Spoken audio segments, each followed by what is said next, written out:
morning, everybody, and welcome to this leadership episode of 30 Minutes to President's Club. My name is Armand Farouk, and I'm here with my co-host, Mark Kosklo. Mark, it is the one and only Brooke Freedman. She is a referral from Hall of Fame guest Miles Kane. She is the VP of Sales over at Chameleon, and this is a clinic in how to interview a sales rep. Mark, why should people listen?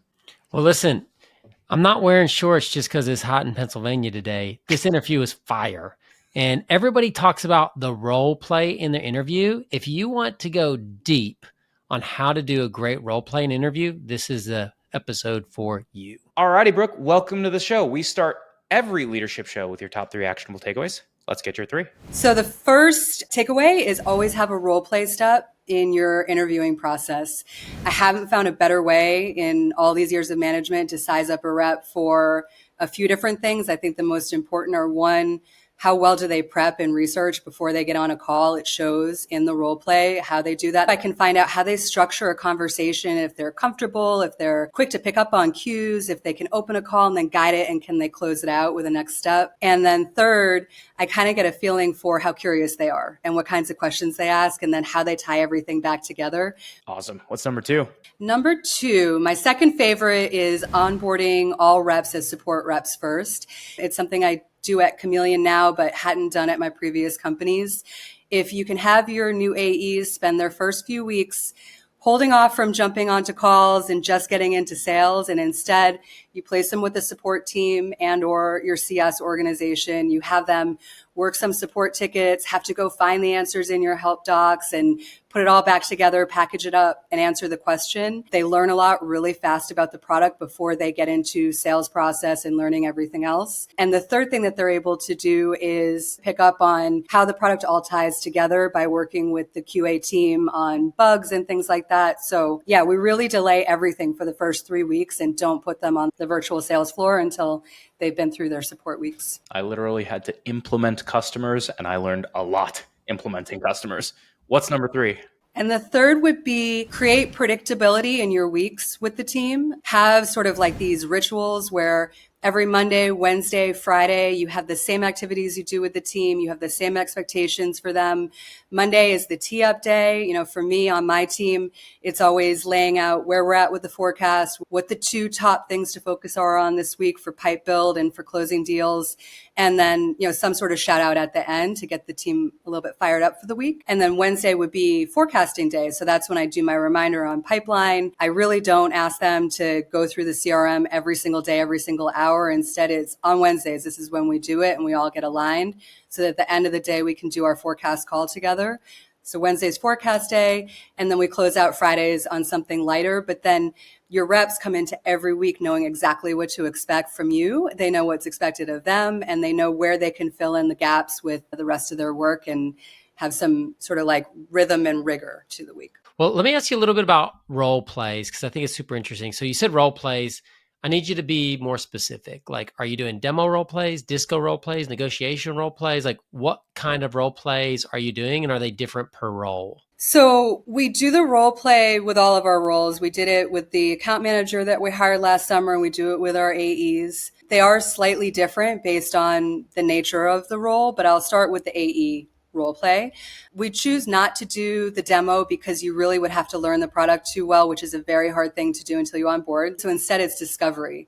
I give them a scenario, I give them a company, detail out all of what they need to know about the company that they're selling to in that discovery. And then I join the call with at least one other person, and we are certain roles at that company. So, you know, for us with what we sell to product managers and maybe a product marketing manager would be 2 stakeholders in a deal. So those would be the buyer roles that they're working with. And I'm looking to see if they can structure that conversation well by having done good research, organize what kinds of questions they want to ask, and move me as the fake buyer to a next step. And that's how I start to pull out all of what I'm looking for and how they would behave as a rep on the team. So you let them know, hey, we're going to do a role play. You send over a scenario or a dossier that's kind of like, this is what's going on. But what are they acting as? Are they acting as their current job and showing you how they discover that in their current job? Are they acting like a rep at your company and like working through that? Like what kind of a role play are they doing? So they're the chameleon rep at our company running the discovery. I'm coming in as the role play buyer, as an inbound lead, let's say, and I'll give them that scenario. I'll say, I came in, I requested to talk to sales. These are the two things that I told you before I got on the call. Run your discovery with me. And I look to see how they organize that conversation. So one might argue it's very difficult to do discovery with a product you don't understand. And you've already said it's complicated. So take me through how you're judging whether they're doing good discovery when they probably don't understand 90% of what you do. I think if they do good research on Chameleon, they can find out a lot. Like I can kind of see if they spend an hour or two in prep over the course of the week leading up to the interview, they should have spent time on the website. They should have read the case studies. I think if you're, eager enough and creative enough and you put in the effort, you can find enough answers to piece together the semblance of a discovery. But I will say, Mark, that there's something to what you're saying that I can't expect too much of them. So I open it up with the statement that I don't expect perfection. I'm really looking for their structure. And then at the end of the first round, I'm going to ask them to reflect. I'm going to ask them to think about how they did, what they would change, what they would go back and do differently. Then I give them a tiny little bit of feedback, like a coaching moment.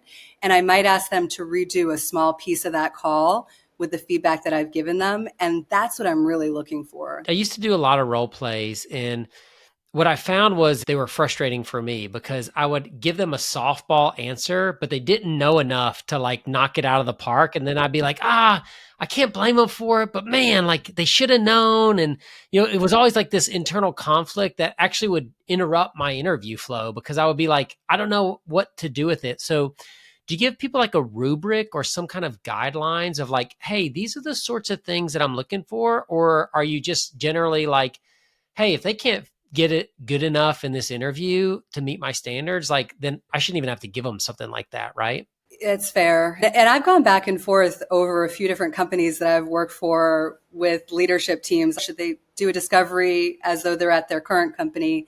What I've done over time is evolve the prep doc to be really detailed. You can almost cheat off the information that I give you. I give you so much up front. I'm looking for how well you're able to dig deep when I give you an answer around what am I trying to accomplish as a buyer? What are some of the goals that I have? What's stopping me on my current software if I'm going to switch what I'm using? What's the problem with what I have today? What's the impact of that? What's going well with it? Those are questions that if you were a consultant walking into any company, you would kind of know which questions to ask. And I guess at the end of the day, I kind of am looking for consultants, right? I'm looking for someone that can become a product expert when we teach them through the onboarding and training.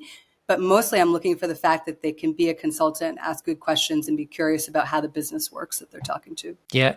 As you're kind of talking through it, I'm starting to go back to my fundamentals of discovery. And one of the things I think so important in discovery is you're not taking someone down a path to a certain place where you feel comfortable making a pitch. That's what most people do with discovery. Oh, crap. They just said X. I know Chameleon solves X. Pitch mode. And we didn't really even understand if X is really the problem or not. I think when I'm interviewing and I guess, what I'm looking for is that, do they have that innate curiosity to go deeper? Or do they just take an answer and move on? Discovery is, I always say, it's you're walking down a beach and you see a gold coin. Do you know what good reps do? They pick up the coin, they run to the casino, and they see if they can make more money. You know what the great reps do? They run to the little beach guy's shed and they find a shovel and they start digging because they know there's probably a treasure chest somewhere around that gold coin. And why just pick up a gold coin when you can get the whole chest? That's what I want in discovery, is the innate inability to stop digging. You know what I mean? I want somebody so curious that they just dig through. And I think that maybe that's kind of what you're after too, is a little bit, but that's an amazing quality in a rep, is when they're just naturally curious. Yeah, I saw someone post the other day on LinkedIn and it resonated with me, was one of the easiest ways to win in sales these days is to really care. To be a rep that genuinely cares. And you can't fake that. You either do or you don't. You're the person that's trying to solve problems. And yes, we have features and we have software that will help you do that. But if I don't genuinely understand what's going on in the business and how I can piece together a better solution for you than what you have today, then I'm probably not a very curious person. So, Brooke, somebody's starting to bomb the role play. Do you stop and say, hey, take a deep breath, let's get restarted? Or do you just let them bomb all the way? So in all of these that I've done, and there have been many, I haven't seen too many people totally bomb out. And that might come from the fact that the role play step happens so late in the interview process. I've gone through a few other calls with them at this point and really kind of vetted them out. And I think that the folks that are going to bomb, you're going to know it earlier on and they're going to end up out of the interview process. So I haven't had too many that just totally shut down. I think the prep helps. Like over the years, as I developed how I do this, I've tried to get better at how well I prep the person. And I even offer them to like email me ahead of time or like send me a message, ping me. You have questions, ask them. I hope they ask questions. I hope that they clarify something. Like it's a good sign if they do. And most of the really smart, talented reps know what to do with that. And they get themselves really well set up. And isn't so much of sales like thinking on your feet anyway? Like how many curveballs do we get every day? So if they bomb, they bomb. Let them go. One of the biggest red flags that I'll see in an interview process is before we go into a role play, I'll say, here are all of these resources. And also, here's the last person that you interviewed with in a process. It's almost always the rep. You have permission to reach out to them, jump on a call with them, etc. This is like me telling you in a sales cycle, you have permission to jump on a prep call with your champion before you meet with the executive. If they don't take that, they are choosing to not take the cheat code in an interview. I want to go through what you're sending as prep, Brooke, because I've done everything from sending demo videos to sending discovery trainings to saying, you know what, just look at our website and guess. What's the right level of prep and what are you sending people before? I do send our case studies. I send the specific pages on our website that I think would be most helpful. I include a couple of examples of recap emails that other reps have sent after their discoveries, because usually if they read through the recap emails, they can figure out what they need to get out of that conversation to get to the same outcome. Like if they can work their way back, that's a good sign.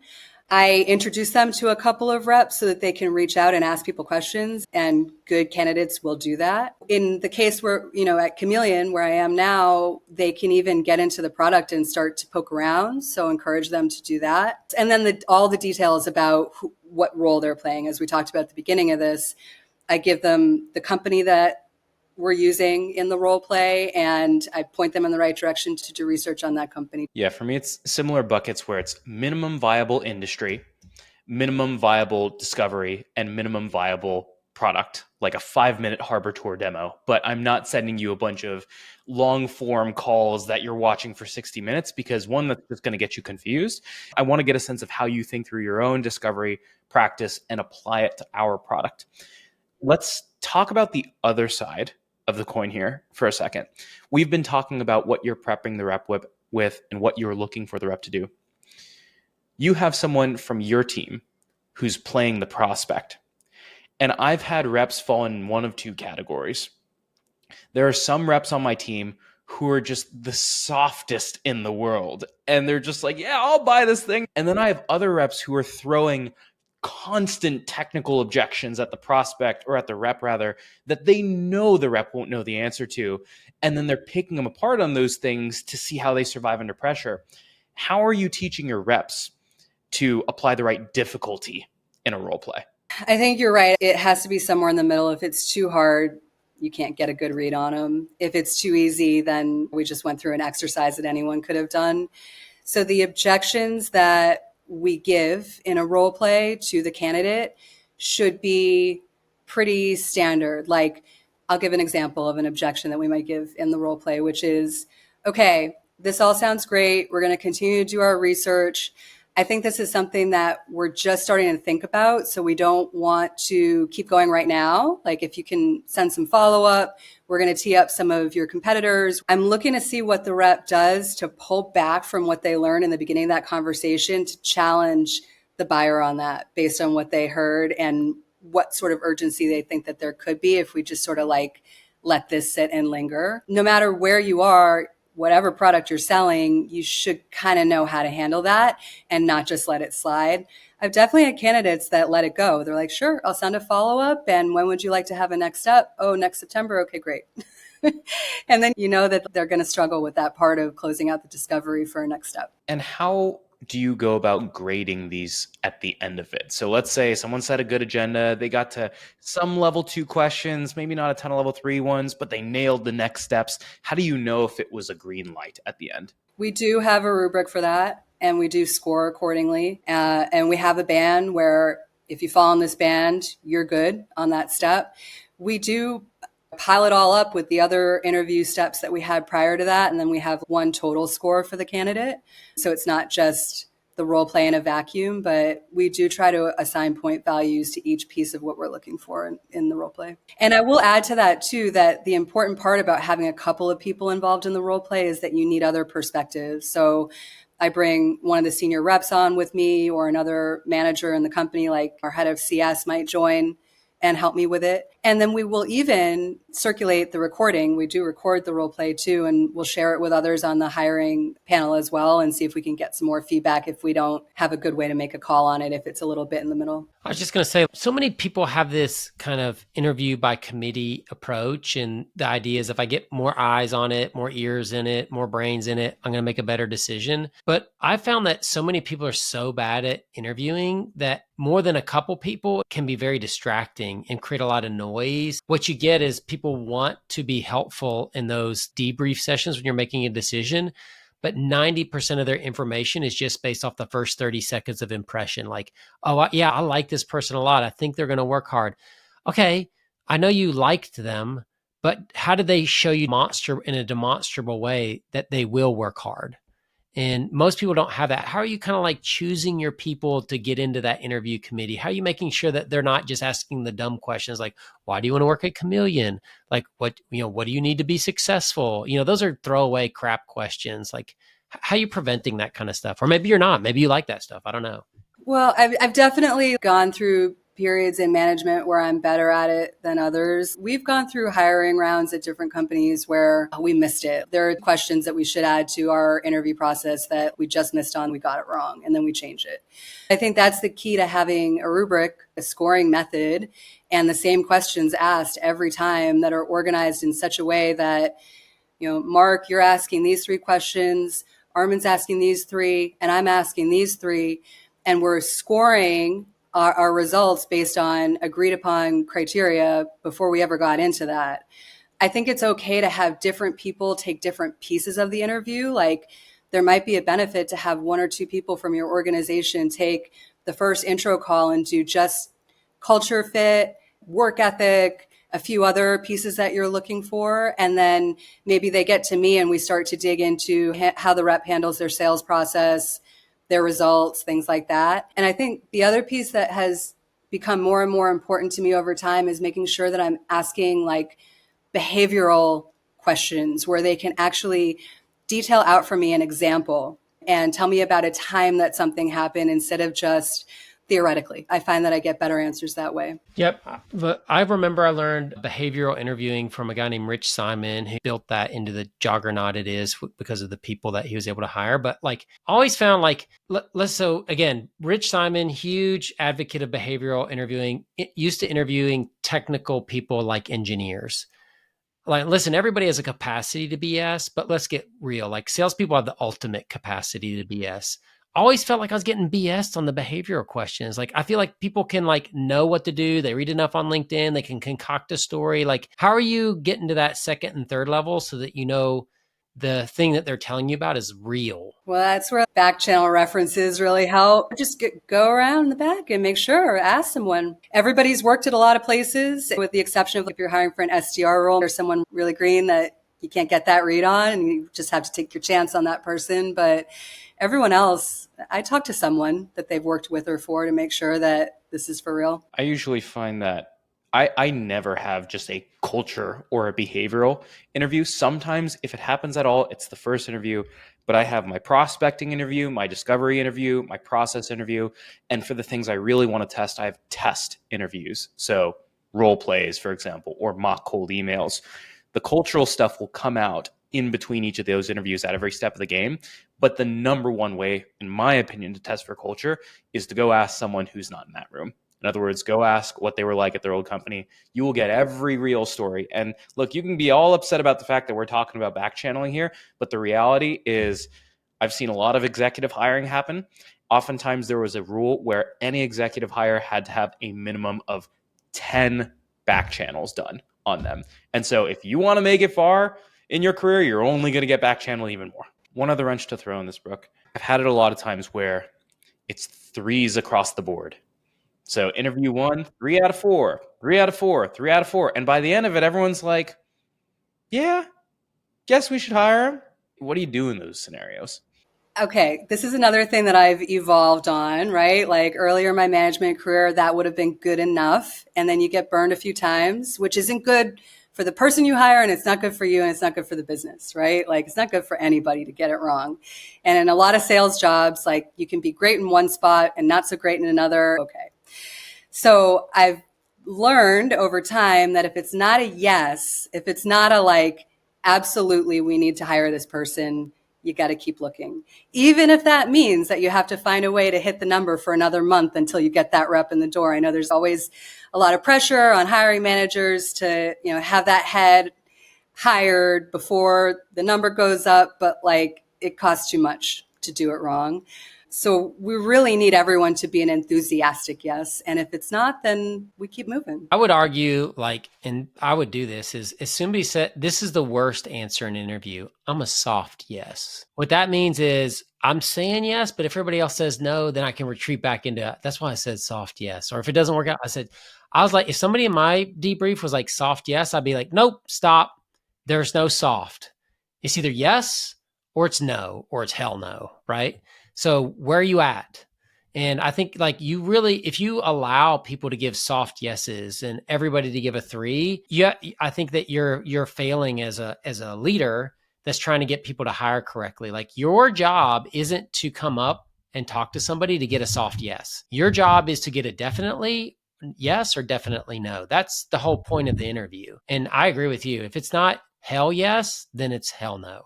There was a time a few years ago where everyone was hiring really fast and overhiring and hiring ahead. And that's where that pressure comes from, that like the hiring count is so high, you can't even keep up with it. I think we've adjusted now to a point where everyone knows to be a little bit more lean, and we're building businesses differently today. So I think some of that pressure is off, making the hire just to get person in the door, and we're all willing to be a little bit more patient to get the right person now. And so, Brooke, my question to you is, if we pull this back to all the people and all the interviews that are putting together this panel, what do the steps in your AE interview process look like so we can start to think about building our own panel? So step 1 is the high level conversation, 20-minute call. I try to do it on my cell phone. Like I don't even do it on Zoom, no video. Let's just talk. I want to hear you. I can pick up so much just on a first 20-minute call with someone where it's not all organized in a Zoom meeting. I tell them up front that it's going to be really casual. I just want to get to know each other. And it truly is, because you can get a lot about a person's vibe and their energy and what motivates them in that conversation when they don't feel like it's a full-fledged interview. You get like more of the real person. And I do my highest level questions there. I just try to get a feel for like, how successful has this person been? Why are they in sales? I always ask that question, and I always get different answers, but it always tells me a lot about the person. I try to uncover a little bit about like how they handle adversity. I end up getting like a lot of folks who have been athletes in the past, and they'll talk a lot about how they overcame adversity in sports, and that translates very well into sales a lot of the time. So I try to pick up on some of those things on the first call. If I feel good about the candidate at that point and the resume matches the job, we'll move forward to the first formal interview step. As I mentioned, I try to be very specific about the questions that we're going to ask and not stray from them, so that we can't ask different questions to different candidates and get all over the board with it. And those questions are usually around, try to bucket them into past performance. For cultural fit, we're looking for like how well they fit at a startup, because the company I'm at is a small startup. We're Series A. If it's someone that happens to be at a more mature company, I'm looking for answers to how they would handle a little bit more ambiguity, a little less in terms of resources, not such a big team, not so many systems, and a lot will come out in that step of the interview. We do have the third step with the role play, and then we would have a final interview. And at that point, we might bring in one more person into the interview panel. I'll add to this, though, that I've also learned over time that you need to tweak your steps and your questions as your sale changes. Let's say that you're on a team where you end up going up market a bunch, and all of a sudden you need reps that kind of have more enterprise qualities. Maybe it's upper mid-market. It's not even enterprise, but the deal is just different now. It's no longer SMB, high velocity, quick turnaround, $15,000, $20,000 deals. You're starting to do bigger deals with bigger buyers. The whole process should probably be tweaked a little bit, and you should be asking a couple of different questions. So I've learned over the years to refine the interviewing process and the questions that we ask in each step as the company changes too. Brooke, unbelievable show. It's time for the final question. What is one bad habit that every sales leader should break so that all sales teams can get better? So I'm actually going to give one that might sound like opposite from what you usually hear. It used to be, and I used to strongly believe, that you should never sort of like help run a call for a fully ramped rep. You should let your reps run their own calls entirely. You do prep, you do debrief, you do call coaching, you do your film sessions. I still do all those for sure on our team. We still prep, we still debrief, we still do call coaching. But don't get so set in your ways that you don't change when you need to. And the change that I had to make specifically in the past year at this company, with the way the market's changed, the way that SaaS has changed, is to get more involved in deals than I've ever been before. And the reason that is because so much has evolved over the past couple of years, and the stage that we're at as a company, so much is changing in the way that we sell every day as we learn and we get our groove, that if I'm not in those calls and getting to know the prospects as the rep is working with them, I'm too far away, and our win rate is a lot higher as a result. I genuinely believe that. So the short answer to your question is, the worst thing that managers, directors, VPs can do is to get too stuck in your ways because something used to work for you. It might not work anymore, and you might need to evolve. Be open to that. So that would be my best suggestion. Brooke, amazing show. Everyone hang on for a 60-second recap coming up soon. Cheers. Alrighty, Mark, it is time for a 2x2 recap email from this episode with Brooke Freedman. What do you have for your 2? 2x2. Number 1 is get in on deals. When I was at Catalyst as CRO, I was involved in more deals because of the economy, the competitive selling environment. The CF no is showing up in every deal. I was in more deals than I've ever been in, and it helped my reps. It helped us with our morale. It helped us with our results. So get in on deals if you're a sales leader. It's time to quit watching from the sidelines. It's time to be a player coach. Even if you're a CRO, get in on deals right now. And then number 2 is when you give a candidate great prep for a role play, then you can greatly evaluate how they are. Minimize this is sometimes we're just like do a role play and send them a deck that has like 2 slides on it and the template of what our sales team uses. And we expect like with that minimal amount of information, we're going to figure out things. But you can tell Brooke goes deep. She has a sheet. She has all of this stuff to really see, will somebody use that information to do a great role play? And that's part of the evaluation. I just love that. Really great prep for the candidate means you'll be able to do really good evaluation of a role play. Number 3, we'll call it the role play replay. You take one part of the role play that you want them to run it back, and you literally have them do that part of the role play again. And that oftentimes shows for coachability. And then lastly, number 4, I'm going to do the cussing version of this one. In hiring, it's a fuck yes or a fuck no. And if it is not a fuck yes, then that means you have to throw all of your 3 out of 4 ratings in the trash because you are hiring average people. Do not let people cop out in the final evaluation of a candidate. There are links to those shows in the notes, and I even did a written recap of those shows as well inside of our newsletter, so you can get all of those resources down below. Peace.